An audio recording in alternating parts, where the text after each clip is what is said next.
안녕하세요. 안산 해월당 화련신녀입니다.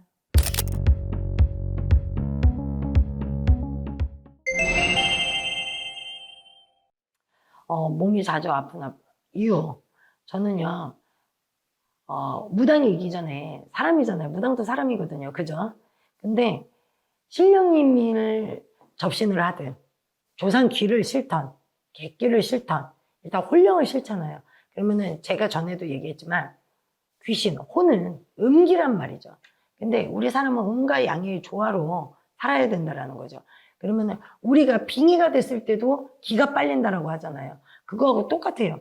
조상을 싫고 신령님을 싫고 뛸 때는 몰라요. 싫고 접신을 해서 얘기하고 할 때는 몸이 안 아픕니다. 근데 이 기운이 내 기를 양기를 빨면서 그 기운을 느끼는 거거든요. 그래서 몸이 여기저기 아플 수밖에 없어요. 신령님이다 혼들을 내보내고 나면은 굉장히 몸이 아플 수밖에 없고, 두 번째는 우리가 구슬하잖아요. 치성이든 구슬하잖아요. 부적을 쓰고. 그러면은 기를 다해서 쓰거든요. 그리고 기를 다해서 작두를 타고. 그러면 그 내담자분, 사례자분들의 안 좋은 것들 내 몸으로 다 받는 거예요. 그러면서 그분들을 좋게 만들어주는 거기 때문에 몸이 아플 수밖에 없습니다. 몸이 사람 몸이잖아요. 뛰잖아요. 그럼 관절이 아플 수밖에 없어요. 뛸 때는 신령님의 원력으로 뛰지만 뛰고 나서 신령님들이 나가고 나면은 사람 몸인지라 아이고 아이고 내 몸아예요. 일단은 사람을 어찌됐든 좋은 쪽으로 끌고 가는 직업을 가진 사람이잖아요. 그죠? 그러면은 이런 직업을 가지신 분들은 기빨린다라고 보시면 돼요. 그러니까 한 사람을 살려줌으로 인해서 한 사람이 아픈 관세를 젖혀주고 한 사람의 조상을 젖혀줄 때마다 우리는 수명이 하루하루 줄어든다고 보시면 돼요. 몸에서 세포 하나씩 빼내간다라고 보시면 돼요.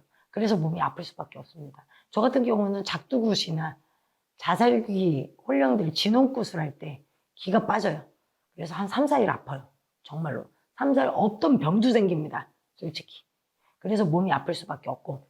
그리고 우리가 상담을 할 때 있잖아요. 신령님을 온몸에 실어서 점사를 볼 때도 있지만 신령님이 주시는 공수를 느껴갖고 할 때가 있단 말이죠. 그러면 집중을 해야 돼요.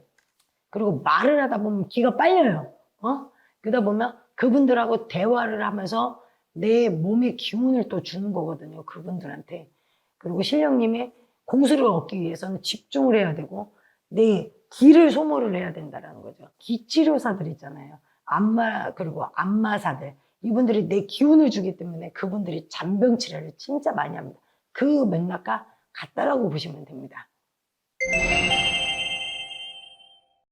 애동 때는 좀 회복이 빨랐거든요. 신령님은 늙지 않지만 저는 늙잖아요. 몸이 예전 같지 않더라고요. 하루 만에 회복이 되던 게 지금은 이틀, 3일 걸리더라고요.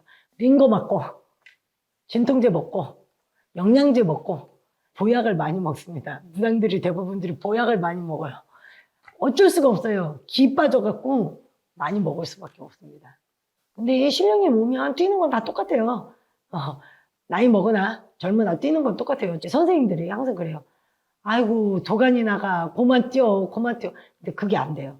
그러니까 나이 먹었다고 해서 힘이 딸리진 않아요. 신령님 오셨을 때는. 예. 그건 있죠. 이제 애동 때 저도 신애기 때 막 접신을 하고 하잖아요. 그러면 1시간도 안 돼서 1시간 정도는 좀 힘들었다가 바로 엄마 어쩌고 막 이랬어요. 근데 그게 2년, 3년, 4년 지나갈수록 회복 단계가 한 반나절, 하루, 이틀, 3일 이렇게 가요. 특히 저 같은 작두를 타고 나면 정말 발바닥이요. 탔을 때는 제가 웃는데요. 하나도 안 아파요, 탈 때는. 근데 내려오고 나면 발바닥이 찢어져요. 그 고통이 병굿 했을 때 있잖아요. 아픈 사람 구슬했을 때는 3, 4일 갑니다. 제가 이렇게 걸어 다닐 때 그 발바닥을 걸을 수가 없을 정도로 아플 때가 있어요. 정말로. 그래서 선생님들이 몸이 자주 아플 수밖에 없다라는 거. 음을 많이 싫다 보니 몸이 아플 수밖에 없다는 거. 그리고 내담자분의 아픈 거, 안 좋은 것들을 내가 몸으로 받기 때문에 자주 아플 수밖에 없다라는 얘기를 해드리고 싶어요. 가끔 저도 사람이 저랑 현타가 올 때가 있잖아요. 그러면 좀 이 멘탈이 나갈 때가 있어요. 멘탈이 너무 힘든 손님들만 왔을 때 정말로 멘탈이 탈탈탈탈 털릴 때가 있거든요. 그럴 때는 내가 왜 과연 무당을 했을까?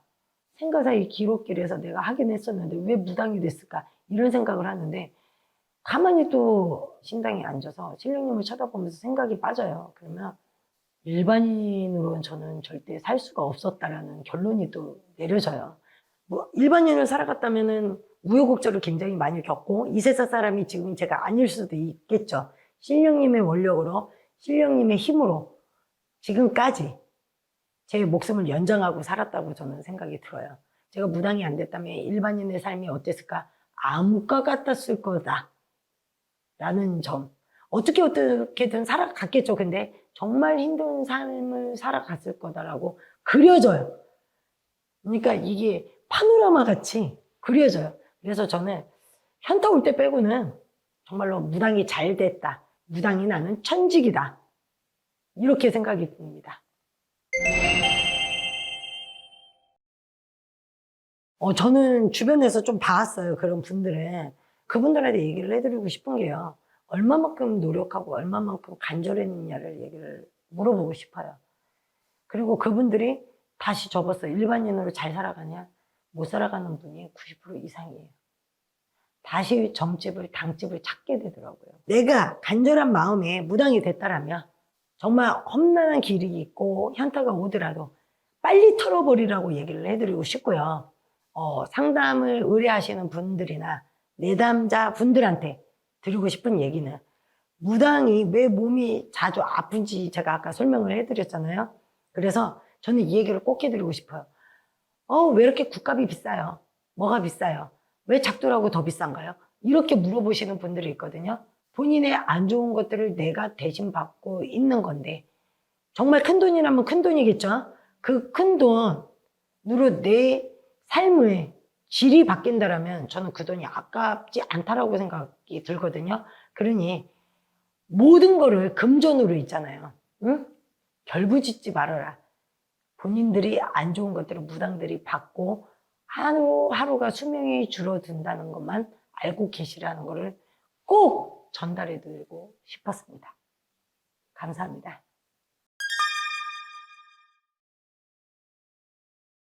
구독과 좋아요는 여러분들의 사랑입니다.